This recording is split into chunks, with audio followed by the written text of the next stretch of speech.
Year 2019-2020. And so in studios we're joined by someone from CSOs, and Rita Kanya will be telling us who we have today to have that conversation. Yes, I will. Now you also need to remember that Uganda's Vision 2040 states that I transformed Uganda society from a peasant to a modern prosperous country within 30 years. So that means there's a lot of work that's going to be placed into it. Now from CSOs we are joined by Miss Grace Namugambe. You're most welcome to Morning at NTV. Thank you. We're glad to have you. And we're also joined by David, who will be a part of this conversation. I love numbers, so I'm hoping you've come with some impressive numbers just to impress my year 2019.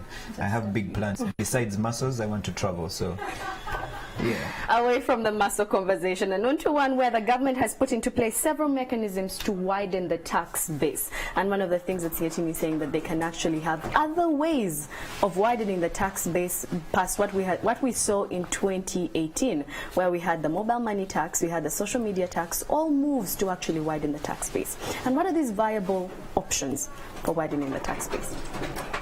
One, I'd get into the discussion that while we have countries collecting taxes, they basically should be focusing on the 4 R's. One is to raise revenue. The other is redistribution, where we see that the resources that are collected are redistributed to ensure that everyone gets an equal share and benefits from them. The other is repricing, where we look at tax as a tool that can be used to limit the consumption of the bad items, or also control the socially undesirable behaviors like smoking. And we also look at it in the sense that it provides citizens with representation to the extent that it's a social contract, where if I pay my taxes, then I should be able to ask for what I want, or I should be able to influence what the money is being used for. So some of our proposals are basically around ensuring that there is a progressive system in place where everyone actually pays their fair share of taxes. So some of the exemptions are basically around the Income Tax Act, where we've highlighted quite a number of areas where we feel the exemptions should be removed. Some of those include amendment of Section 21, where we're looking at having the incomes of members of parliament, judges, the army being included among those who should be paying income tax. We also have suggestions around Section 21Y, which provides for an exemption if you export at least 80% of the produce, but this is for a period of 10 years, and this is a clause that was put in the law in the year 2007. Right now we're in 2019, so we're not even sure whether it actually still stands. And it also provides for those who are particularly dealing in capital and consumer goods. So there arises a bit of confusion around there on what are the consumer goods and what are the capital goods. So we need some definitions around there, because we feel this is a part of the law that is being exploited. We also have some suggestions under the Tax Procedures Code Act, because we all know that URA right now has gotten into the automated systems and they're doing things much better. But there is a section that provides for a 90-day period over which a taxpayer can object. The taxpayer can object, but the commissioner has up to 90 days. So meaning you're losing quite a lot of time. Right. And we feel the number of days should be reduced, because there's been quite a lot of improvement in the systems. And yes. Well, you're proposing very impressive alternatives, but you are the same people that are blocking government's efforts towards, certain alternatives that they have come up with the social media tax, and you seem not to agree with them on that. We do not agree with them on the social media tax, because we feel that it's a rather regressive tax. I mean, everyone would want to access the internet. the internet is where we get the news from, especially social media. We have quite a lot of news going in and coming out of there. So we feel if they impose that tax on social media, I mean, you're earning, say, 5 million. Someone in the village is earning 100,000. You all want to buy data. You all want to access social media. So if you have to pay the same amount of money to access social media, then it's really not fair. And that means even if I load a bundle worth 500 shillings and you load a bundle worth 5,000 shillings, we are all going to pay the same tax. And I may access social media for 1 hour or even just a few minutes because my bundle will expire anyway, so it will be consumed. You will use the social media for the whole day or even 2 days. So we feel that is not progressive. They should at least, maybe if I buy a bundle or 500, I should be paying a lesser tax. Well, for the mobile, for the social media guys who say, well, we use that in free time, it's an option that you can use. But a lot of business is happening on mobile money. So why would you protest the mobile money tax? The mobile money tax, there was a study that revealed that about 45% of those who use mobile money are transacting less than 45,000 shillings a day.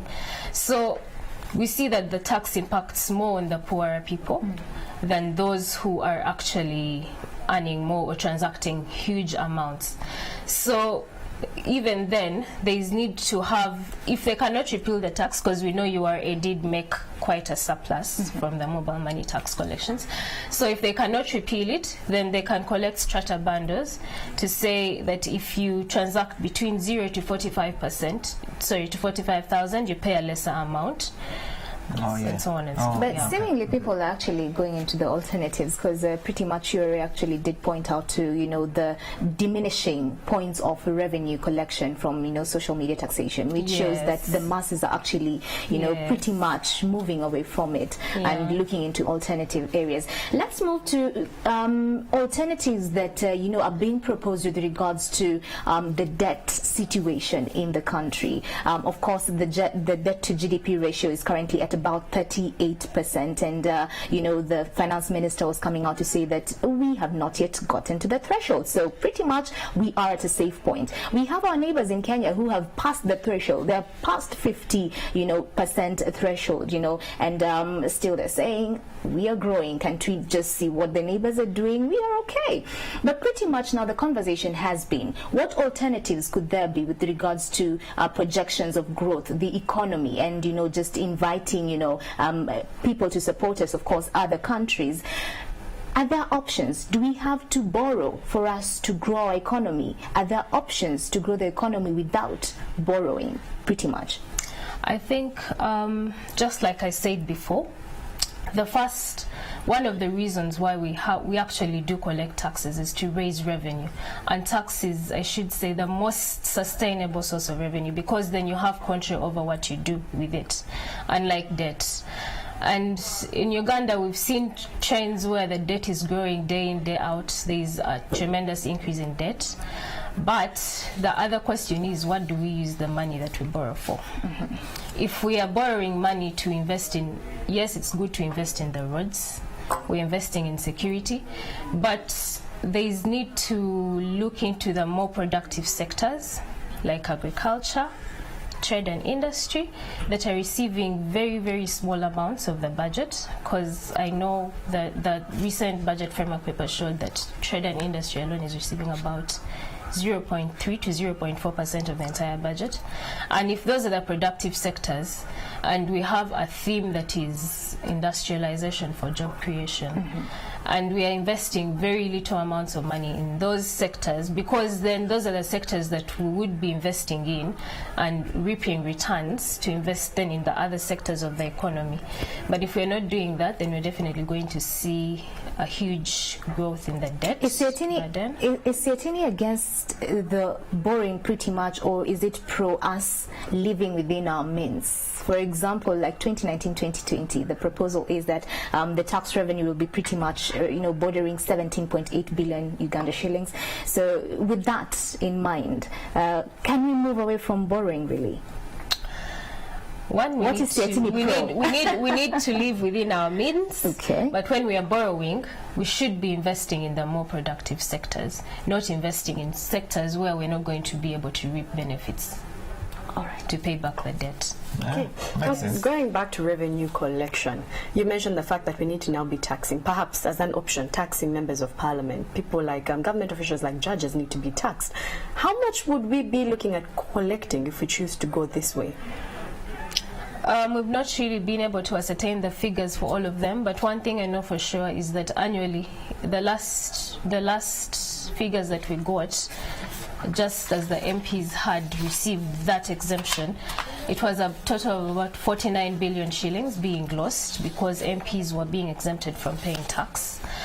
When it comes to the specific groups like the army is one group that gets quite a lot of exemptions. There's something that has been termed as the army shop, because then they do not have to even pay VAT on some of the goods that they buy. Things like if they're doing construction, they get some of those materials for free.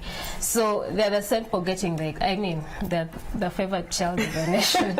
So those are, they're quite influential groups. They earn quite a lot of money. So if you're not imposing tax on them, and yet you expect someone who is maybe earning 235,000 to pay tax on that, then. So what I pick is that everyone within Uganda should be able to. If we're going to tax, let's tax everyone, from the bottom to the top. Yes, let everyone pay their fair share of tax, because it also helps bridge the inequality gap. If you have the poor people paying more, and then you have the rich people benefiting from all these exemptions, then it's not fair.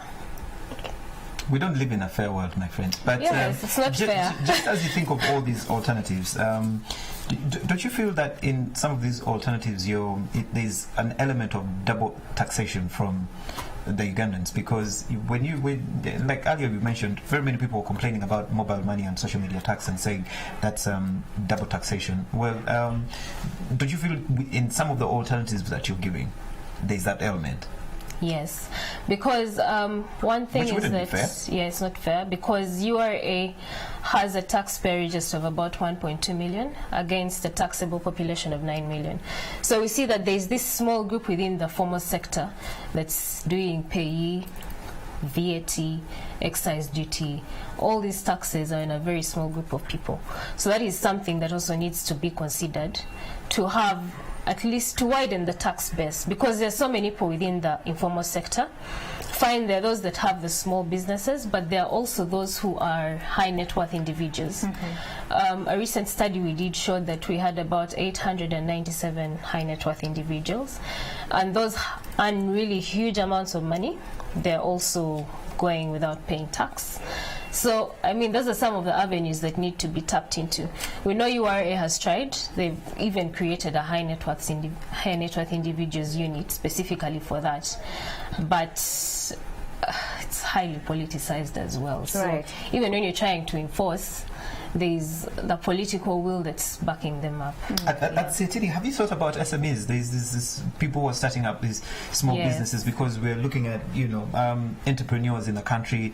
We have a lot of we have a big number of unemployed youths in the country. They're coming out with these small businesses, and then they're getting this tax. Don't you think that is bogging down their idea of self-employment and entrepreneurship in the country? Yes, we do. We actually do work with SMEs, and we also did state a number of proposals targeting the SMEs, or having them work in a better environment. And some of those were, because currently the Excise Duty Act provides for those who make juice or vegetable or fruit juice, if you have at least 30% of the pulp of from fruit and vegetable grown in Uganda, then you do not have to pay excise duty. But we are proposing that is at least increased to 50%, because then we have the producers giving more, those who produce in the agriculture sector getting more market for their goods. We also had proposals around the wine industry, because we know that there is a growing wine industry. So in cases where the wine or the produce produced, or the the raw materials that are used to make the wine are grown and produced in Uganda, then there should be a lesser excise duty on those than those that are being imported. Yeah. Let's look at, as we come to a close, let's look at the proposed tax reforms that Siatini is spearheading, and touching on, of course, tax holidays being granted to them that are coming to invest into the country, of course, FDIs. How far have you gotten into that, like the details of ensuring that these people don't go away with too much leeway, and yet the common person who is struggling down there is being overtaxed, so to speak? We had a campaign recently, it was about a year or two ago, on tax exemptions, and in that campaign we were basically, though that time we specifically looked at the 77 billion that was being paid on behalf of the companies then. So we believe that much as companies look out for incentives and tax holidays, there is more to look out for, things like political stability, things like a good investment climate. So it's not really the holidays or those exemptions that will attract them. So we've also noted in some of our research that the companies then, the private companies that did get those exemptions on which government was paying on behalf of which government was paying the taxes, were some of them the contracts or the binding agreements were not really legal. Right. So there were some errors within that made them illegally get or benefit from those exemptions. The only companies that were actually doing it legally were Uganda Electricity Generation Company, Uganda Electricity Transmission Company Limited, because those were mainly government owned. All right. Yes. So, but also we noted that there's quite a lot of revenue being lost. 2015-16 we lost about 999.8 billion because of the tax incentives and exemptions.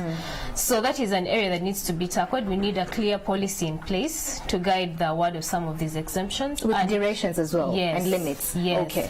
And they should be audited regularly to know who should exactly continue benefiting from this. Okay. Yes, especially, and whether we are actually, getting what we thought we'd get when we were giving them out. Okay. Yes. Capital flight has also been a conversation that, has been taking center stage in the business space, of course, with multinationals not doing what is right. They see what has happened to MTN, and yes, so we'll be having that conversation, of course, yet again in the show at a later stage. Thank you so much for coming in studios. Always a pleasure to have you. Grace Namugabe from Siatini. Yes, what are your views on the same, the reforms that are being spearheaded by the CSOs with regards to the framework paper of the financial year 2019-2020? The hashtag is morning at NTV. Don't go too far. TechNote is up next.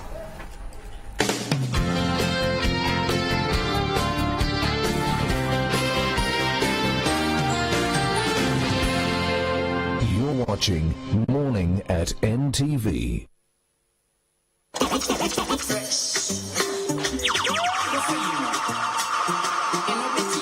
The first ever TV show to provide you with free VIP access to your favorite artist is back.